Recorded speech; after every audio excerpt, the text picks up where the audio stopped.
El gobierno del presidente Nicolás Maduro aceptó sostener un diálogo con la oposición con el objetivo de solucionar la crisis por la que atraviesa Venezuela. La decisión se tomó luego de las gestiones hechas por los cancilleres de la UNASUR que están de visita en ese país. Queremos profundizar en este tema. Para eso nos acompaña aquí en el estudio el analista internacional Guillermo Holtzman, a quien le damos la bienvenida y los buenos días. ¿Qué tal? Buenos días, ¿cómo están? ¿Bien y tú? Bien también, afortunadamente. Guillermo, se va a televisar, cadena nacional. Bueno, estamos acostumbrados a que las formas, al menos en Venezuela, son bastante distintas a lo que acostumbramos acá en el sur, ¿no?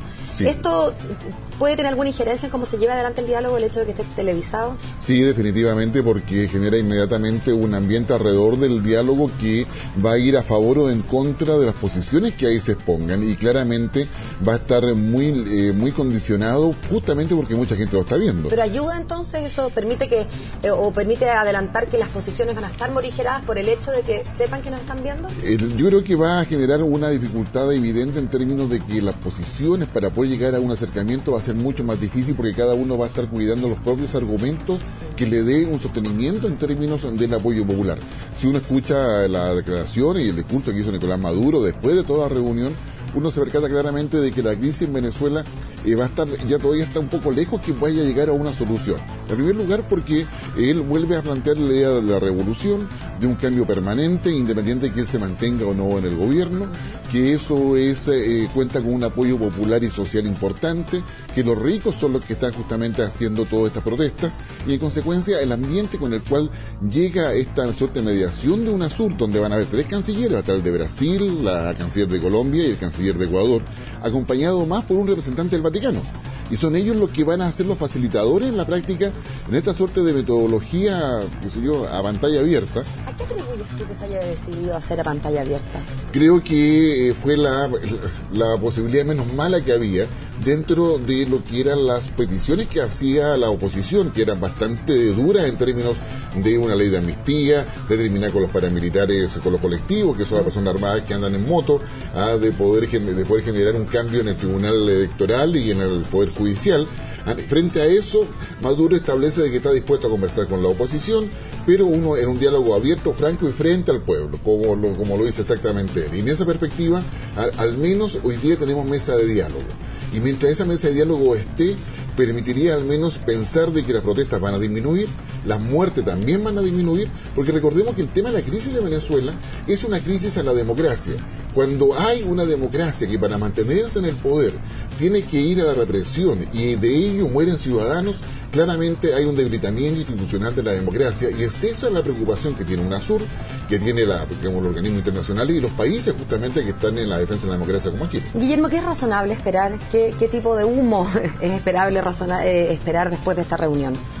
Yo creo que lo razonable sería esperar de que todos los detenidos después del 12 de febrero queden en una situación de libertad inmediata o pronta. ¿Incluido Leopoldo López? Incluido Leopoldo López. Yo creo que ese es el punto de quiebre. Recordemos además que la oposición hoy día en Venezuela aparece ya con sus primeras divisiones más evidentes, que siempre las ha tenido, pero que hoy día son más evidentes, particularmente en torno al movimiento de Leopoldo López, que podría generar una radicalización de la oposición. En consecuencia, yo creo que hoy día es la voluntad política de avanzar en una negociación significa ceder, y lo que para Maduro significa ceder implica hacer juicios o simplemente liberar o sacar la acusación en contra de quienes han protestado y que hoy día están en la cárcel.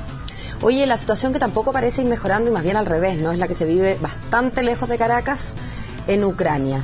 Ahora sabemos que es Donetsk la que tiene aspiraciones de anexarse eventualmente, quieren un plebiscito, lo están pidiendo para la primera quincena de mayo.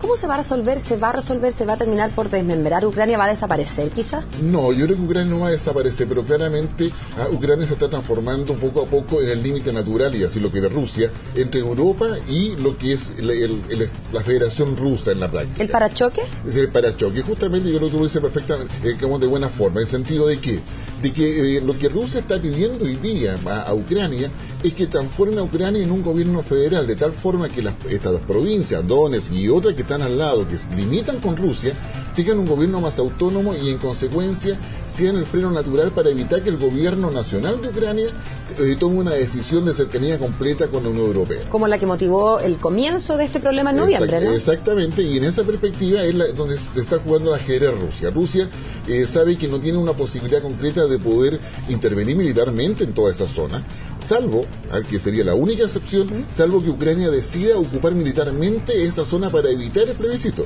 Recordemos que en esa zona es completamente distinto a Crimea, en primer lugar porque no hay instalación de fuerzas rusas militares allí.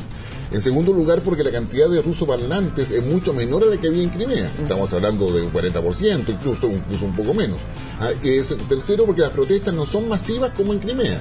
En consecuencia, hay diferencias claramente importantes que están avalando en la práctica la petición de Putin de poder presionar al cambio constitucional que debe tener Ucrania en términos de que todo eso sea federal y transformar justamente a Ucrania en un freno. Para Ucrania ese tema no es menor porque es la zona industrial más importante que tiene justamente ese país. Guillermo, ¿y cómo queda Estados Unidos en este ajedrez? La posición de Obama para muchos se ha visto debilitada, incluso como un poco humillante, más allá de que tengan o no la razón, si es que los asiste la razón, si tienen derecho a intervenir o no intervenir, pero mucha gente opina que Obama se va como achicando, ¿no? Disminuyendo.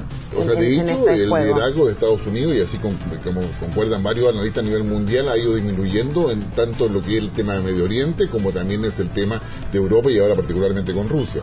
Estados Unidos sigue siendo protagonista, pero no el líder que era antes en términos de imponer condiciones.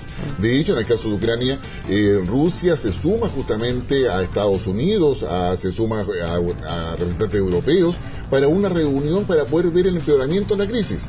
Recién esa reunión se va a hacer la próxima semana, se ha acordado hoy día en la mañana, en la madrugada nuestra, y es ahí donde justamente los países van a ir a sentarse a una mesa, pero donde Estados Unidos, estando presente, es uno más de los cuatro y no el que está instalando la agenda de discusión, sino que está generando una posición de igual a igual. Rusia hoy día, a pesar de que es menor en términos militares, menor en términos económicos a nivel mundial, ha logrado instalarse en la mesa de igual a igual con Estados Unidos, y eso claramente en términos de percepción no pasa desapercibido y deja a China también en una posición muy expectante dada la relación de acuerdos permanentes que tiene Rusia y China. No son aliados, porque ninguno de los dos reconoce que sean aliados, pero sin lugar a dudas, esta situación de acuerdos permanentes le ha permitido tener una posición de privilegio en términos de influencia mundial. Seguiremos mirando entonces lo que pasa tanto en Ucrania como en Venezuela y te agradecemos mucho por acompañarnos. Listo, gracias a ustedes, que tengan un buen día. Igualmente.